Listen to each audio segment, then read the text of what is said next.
यहां बात खत्म नहीं हुई। अभी तो आपने समझ लो कि आपने एक नौकरी आप चाहते हो, अभी तो उस नौकरी के लिए एमए करनी है, आपने एमए कर ली, पर एमए करने के बाद भी नौकरी अभी आपके हाथ में नहीं है जब तक आप उसे अप्लाई नहीं करोगे, अपने बॉस से बात नहीं करोगे। उसने कहा उद्धार के लिए मुंह से क्या किया जाता है? अंगीकार। मुंह से अंगीकार, इसका यूनानी मतलब है होमोलोगियो। कुछ लोग बोलते हैं अगर परमेश्वर जिंदा है, अगर परमेश्वर है इस दुनिया में, जे रब हैगा, जे परमेश्वर है, तो लोग हॉस्पिटलों में क्यों मर रहे हैं? अगर परमेश्वर है तो इस औरत का परमेश्वर को दुख क्यों नहीं दिखता? अगर परमेश्वर है तो इस बंदे का परमेश्वर को दिखता नहीं, इसका बेटा मर गया, इसकी बेटी मर गई। अगर परमेश्वर है तो इतने ज्यादा नेगेटिव लोग दुनिया में क्यों हैं? क्यों ऐसे देश भी हैं जहां पर एक थोड़ी सी कमी के लिए, थोड़ी सी रूल तोड़ने के लिए सजाए मौत दे दी जाती है? अगर परमेश्वर है तो कहां है वो, उनको छुड़ाता क्यों नहीं?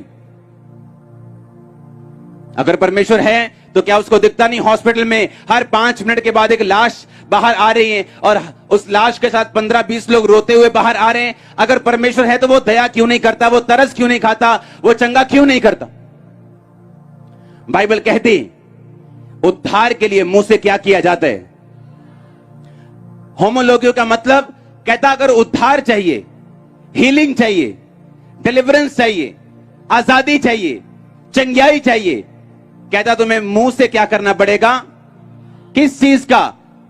जो चीजें पहले से हो चुकी हैं। आज ऐसे विश्वासी हैं जो चर्च में 5 साल से रो रहे हैं, और मैं आपको गारंटी देता हूं अगले 10 साल भी आप रोते रहेंगे, क्योंकि रोने से परमेश्वर कभी भी प्रसन्न नहीं हुआ, रोने से परमेश्वर कभी नहीं हिला। वो जब भी हिला है विश्वास के साथ हिला है। आप सोचेंगे मैं जोर से रोऊंगा तो परमेश्वर मेरी प्रार्थना को देखेगा। उसने कहा मैंने तेरी प्रार्थना सुनी, तेरे आंसू देखें।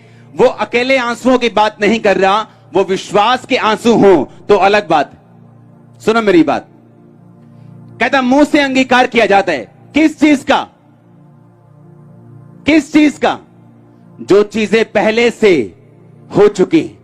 इसीलिए अगर आप चंगाई के लिए रोते रहेंगे, आप रोते रहेंगे, लेकिन जिस दिन आप फैसला कर लेंगे कि मैं मुंह से अंगीकार करूंगा, और आप उठेंगे सुबह एक दिन और बोलेंगे, और उसी दर्द के साथ बोलेंगे थैंक यू जीसस, तेरे कोड़े खाने से मैं चंगा।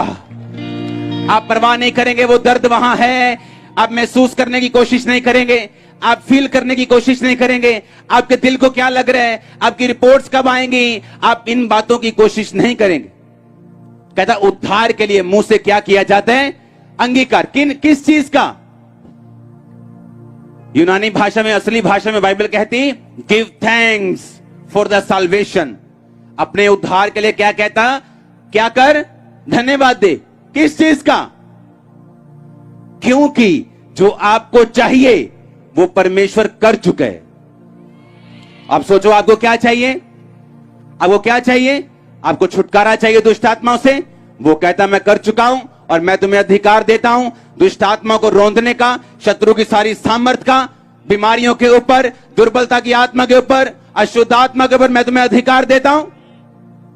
अब उसने आपको अधिकार देने के लिए दोबारा तो आना नहीं है, आपको अधिकार देने के लिए उसने दोबारा तो क्रूस पे चढ़ना नहीं है।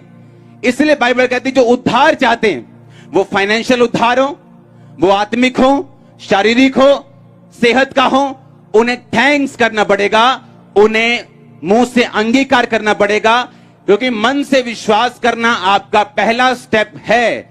आपका पहला स्टेप आपको काबिल बनाता है कि आप अंगीकार कर सकें, लेकिन अकेला पहला स्टेप आपको इस काबिल नहीं बनाता कि आप सारी आशीषें परमेश्वर से ले सकें। और मोस्टली जब लोग चर्च में आते हैं वो पहले स्टेप पे चढ़ के उसके बाद अड़ जाते हैं, क्योंकि उस नेचुरल से, शरीर से आत्मा की बातों में प्रवेश करना उनके लिए मुश्किल होता है। उन्हें लगता है जो मुझे महसूस हो रहा है वो सही है, जो मुझे महसूस हो रहा है कि वो तो रसौली वहीं पे है, उन्हें लगता है वही सही है जो मुझे महसूस हो रहा है। लेकिन उन्हें चाहिए आत्मिक रीति के साथ चलना। आमीन।